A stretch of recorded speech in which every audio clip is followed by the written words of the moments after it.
This video is all about the Oculus Rift S and its inside-out tracking compared to the previous CV1 release with external constellation tracking. If a full immersive experience is the goal of VR, then not being able to properly handle tools in that simulated environment is one of the S's greatest shortcomings. Here we have a semi-auto rifle, which is very similar in appearance to many of the full auto service weapons found in FPS games, such as Onward, Contractors, and Pavlov. This hold could include most machine guns and MSGs in our games. We'll overlay some of the main components of the rifle in yellow: the barrel, butt, and grips. The green markers represent our natural line of sight.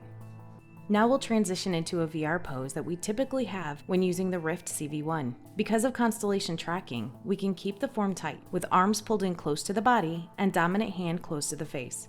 Let's put some markers down to help highlight distances of the face and hands in VR.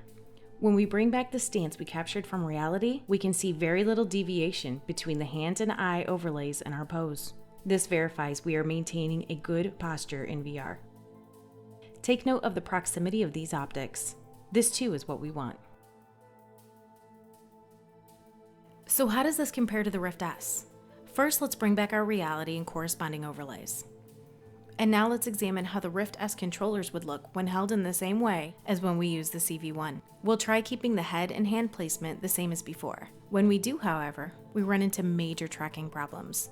The right hand resides in one of the Rift S headset's blind spots. The controller is rendered unresponsive until the hand re-enters a detectable area. Moving our markers back over into reality, we can see that the previous pose is about how we'd want to hold our rifle in VR. So it's not a question of whether our framing is wrong. It's not. So hold that thought for a second.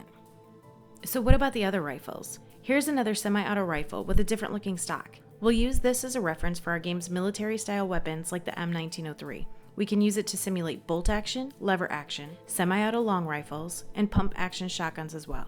We run into the same issues as before. The trigger hand is simply too close to the headset to be picked up by the tracking cameras. So what can we do?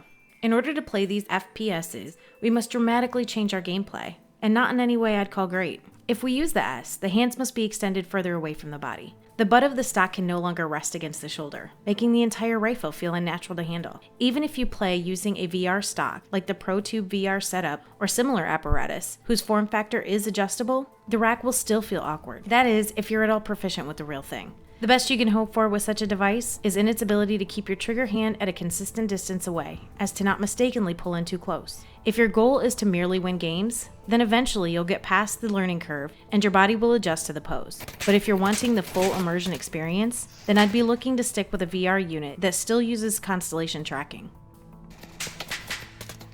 Oculus and game developers are aware of these limitations. We will likely continue to see firmware and software updates roll out to help alleviate the severity of these dead zones. Many have found success using a gun stock setting that automatically pulls the rifle to the correct distance whenever we get the trigger hand close. That's a dramatic difference in spacing.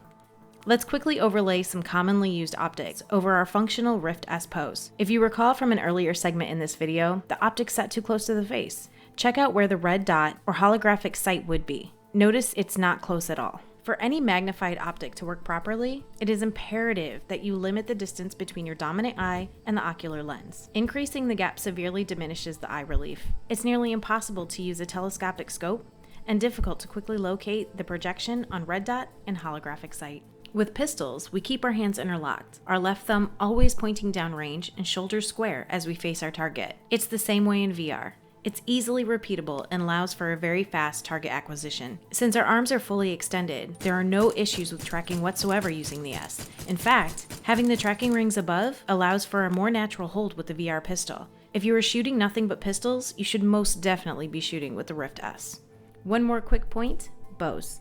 We also lose tracking when drawing a knockback to our rear jaw or ear area. Here again, in order to play games like In Death, you must be willing to toss all you know out the window and adapt to a regular gameplay.